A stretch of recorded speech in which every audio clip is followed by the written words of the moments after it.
So welcome back to Outdoors with the Morgans. It is a hot one today. It is Sunday afternoon, and I'm just kind of tinkering down here at the woodyard. I just started to get into this pile of red oak right here. This was that load that was delivered the other day. There's a bunch of firewood poles in there, but there's also some saw logs. So what I was doing, taking some of the bigger ones, cutting the firewood up, and then saving the butt log for the sawmill.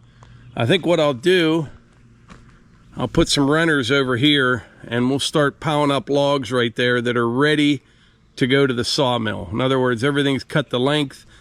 I'll probably have daughter Eva seal the ends of these because we're gonna have a lot of them. I'm not gonna get to them for a while, but they'll be ready to go when we are. I think that's what I'll do. I'll put them right there and just keep going through this pile, cut out all the firewood, save all the saw logs. Over there, that pile there is almost all saw logs. But behind this red oak is a bunch of walnut that I want to get to as well. So just kind of, I like to tinker, you know what I mean? Come down here, you don't kill yourself. It was a hot day today, but you get a little something done and kind of prepare for the week ahead. What do you have to say, Thea? Say hi to everyone. Say hi, everyone. Everyone. How old are you? How old are you? 3. That's 2, but You're getting close. One more. One more finger. This is 3. 3. 3. That's 3. You're 1, 2, 3 years old. Yep. So I just came up to the house, got cleaned up. It was a hot one today. It really was. But we want to talk about a couple things. We have had a ton of questions from people asking if they missed the live stream of the fireworks the other night. And no, they did not. We did not have a party this year. Yeah. We talked about it before, said we weren't really feeling it, and we decided not to. And it was a good decision. It's a lot of work, and I think anyone that's done these can understand that it's a lot of work. It takes almost 2 weeks to prepare for it and a week to clean up from it. But then the recovery, we're so exhausted. Yeah. So I think it's fine. Maybe we'll come out of retirement in the future, but for right now. And what we found was, it was great. It started, for those that you don't know, it started with a little birthday party for Hunter 28 years ago. When he was 1. When he was 1. Few and people. That was just you buying a little bit of fireworks in the yard. There was a few fireworks. 15 people. It kept growing. And it was good, and it was a lot of fun, and I think everyone really enjoyed it. However, we found that we never even had a chance to really talk to anyone. You know what I mean? Oh, it was just a blur, the whole thing. So we passed on it this year, so you didn't miss anything. But this past weekend, I did have my 40th class reunion. Wow, that was a real treat. That was. I was on the committee to plan it. It went really well. And the night before the reunion, we had maybe 15 people over? Probably. Had a fire, did some steaks. It was nice visiting with them. And so it was a really good weekend, and it all worked out quite well. It did. Yeah. I'm not saying we're never having another party, but we're in semi-retirement. We have a lot of things going on, and I think we're just being wise to do it when it works out for us. And this year, it wasn't going to work out for us. So that's okay. It doesn't mean that we don't love our country and our freedom any less. But, and if anything, maybe just the fireworks you could do in the future. Yeah, we could do that. The other thing is, we've done our best for all those years. I'm kind of happy with it. And I think, all good things come to an end. Yeah.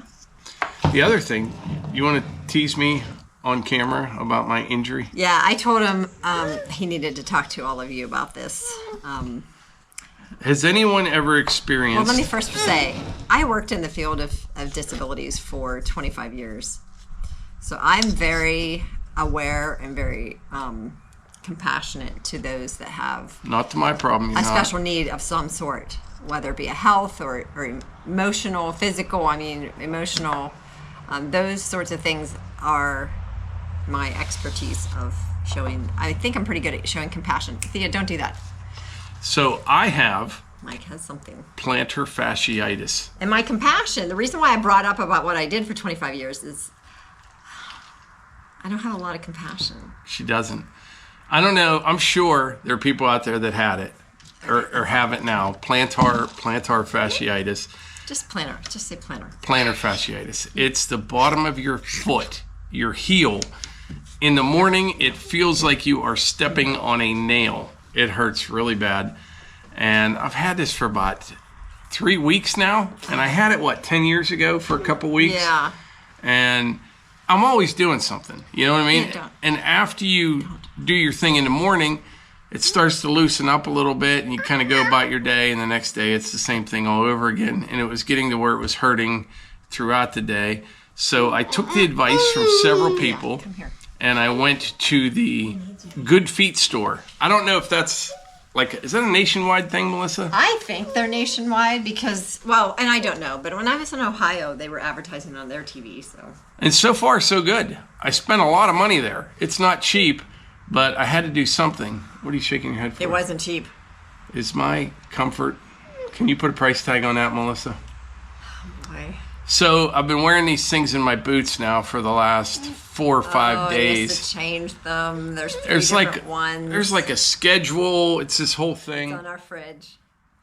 But it's the relaxer and strengthener, maintainer, relaxer. Because I have real high arches, and that's. I have to say, this is better than you going through braces and the whole, when I hurt my knee.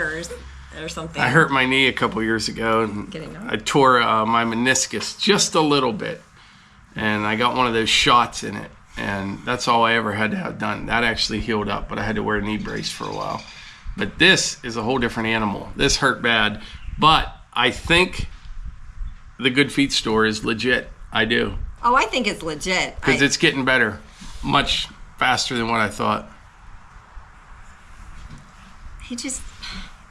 The mornings, you would swear he didn't have a leg. It hurts. Oh, my foot. And I'm okay. Okay, I get it. I don't have it, and maybe a lot of you do.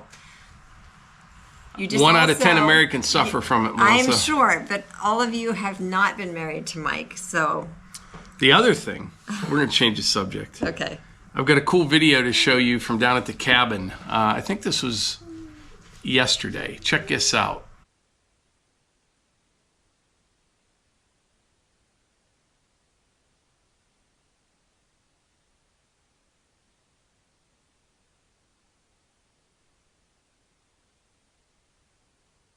Now, there were actually 2 of those owls. At first I saw just one, but there was already another one on the railing right by the door. I'm not sure. I haven't got a real good look at it yet, but I think those are barred owls. And we have some of them around here, and they are the coolest bird. We've seen them. I bought that big lens for that Sony camera, and I hear them. And a couple years ago, Levi he found one in a tree out here. He got a picture of it. It's on the first ridge out there. And every time we hear them, I'm trying to pinpoint where they're at to go get some really good pictures of them. So I was looking up, I saw that video, I thought this is pretty cool. And so I start looking up barred owls, and I come across a story that I had no idea. And I'm kind of torn on the whole thing, but Washington State, Oregon, and California are going to kill upwards of 500,000 barred owls over the next couple decades. They're going to hire sharpshooters to kill these barred owls because they're put it this way, the spotted owl, which has just been a thorn in a lot of people's side forever, can't survive very well with the barred owls that have moved westward. So what they're saying is they're not native to the area, but I don't know. I don't think they should shoot them. I agree. I don't think they should. I can't believe. They should just put spots on them and call them a spotted owl. But I just, come on. 500,000 of them they want to kill, and they are one of the coolest birds. And here in the East, I'm going to look this up. But the road jobs that you've worked on, and you had to have people build and home the bats Like these bat houses. We'd build bat houses. We couldn't clear trees because there may be a bat in the bark. Yeah. And we never saw a bat. We would have to pay these people to come out all night and try to see bats and count bats. But the Migratory Bird Act, I think it was called. I'm not looking it up right now. I looked it up earlier. It was from 1918, and it protects, I think, 1,000 different species of migratory birds. And on that list is the Bardow. And like here in Pennsylvania or West Virginia, they are protected. And I think they're protected in California, Oregon, and Washington until the government gets involved. Now they're just going to kill 500,000 of them. And plus it'll cost, I don't know how much it'll cost. And it'll never work out. It'll never do what they want. And I think it's just ridiculous. But the spotted owl, basically what it sounds like to me is the eastern barred owl is just a superior species to the West Coast spotted owl. They can't compete. You know what I mean? So they move west. They want to kill them. I don't get it. I vote a big no. Not that my opinion matters on that, but we love seeing them. One time, I got to leave you with this story. It was in archery season. I was on that first ridge out there, and I heard like a squealing noise, and I didn't know what it was. And all of a sudden, an owl flew right in front of me. I mean, 5 feet, with a big gray squirrel. And the squirrel was still alive. And I was all camo. It never saw me. It was the coolest thing you could. One of the coolest things I've ever witnessed in the woods was that owl flying by me with that gray squirrel. But really cool bird. I hope they don't go through with the plan. I'll tell you one of the funniest things I've witnessed in these woods is when we bought the brick house property, I was heading out the trail with my dogs. So that was back when we had Stanley, Ruger, and Piper, the original crew. And I even have it on video. I'd have to look it up. What was it? I saw a buck, and the buck is laying down, and I'm doing a video of the buck. Here comes my two dogs running right in front of the video. Never see the buck. They run that way. I'm like, oh my goodness. One other thing. I wasn't going to go here, but I'm going to. You mentioned earlier we're still going to celebrate our freedom. Fun fact. I looked this up the other day. Back before the Revolutionary War, as far as I can tell, there were 4 taxes imposed on the colonists from the British. 4 taxes. And most of them were like tariffs. There was the Stamp Act, the Townshend Act, the Tea Act. There was one other one. I can't remember. Sugar. I'd be totally into the sugar act. Yeah, you would have a revolution if they taxed your sugar. But there was 4 taxes, and we were ticked off, the colonists, that we didn't have enough representation in Parliament, which is what started the whole Revolutionary War and how we ended up with our independence. And I firmly believe we still live in the greatest country on planet Earth. I believe that. But every day we lose more and more freedoms. And some people are okay with it. They are. They want all that. But, I mean, how many taxes could you name today? You know, back then they got upset 248 years ago or whatever with 4 taxes. And you could probably add up 100 right now. And not just taxes. Like, you know, you buy a piece of property. Obviously, you never really own it. If you stop paying your property taxes, they're going to take it. But the worst part is, you don't sign up for like a homeowners association, yet all the hoops you have to jump through to be able to do anything on your own property.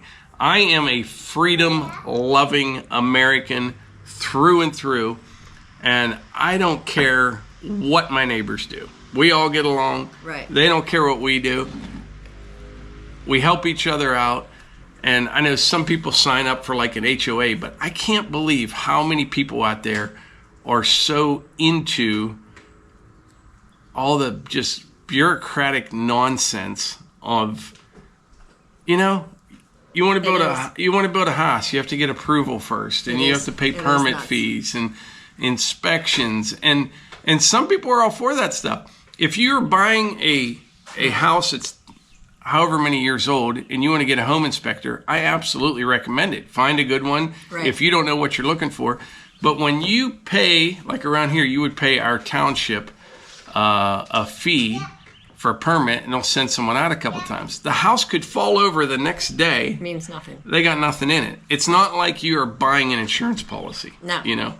So anyway. But you need a license to drive a car. I'm for that. I don't understand why you have to have a license to own a dog. Oh, that's always been a pet peeve of mine, the dog license thing. And we're going to catch a lot of heat on this video, but you know what? If you're not getting criticized, you're not doing enough. You know what I mean? You're staying in your safe spot. I criticize I'm tired of staying every day. That's true. So that means I'm doing something right. Well, don't stay in your safe zone. But that's our rant for today. Don't kill the Bardows. Yeah. Hate to admit it, but we were actually much freer under British rule. As hard as that is to say, it is true. It's hard to say, but think about it, and you're right. It's, compared to today. We were much freer then. So, we need to vote for freedom.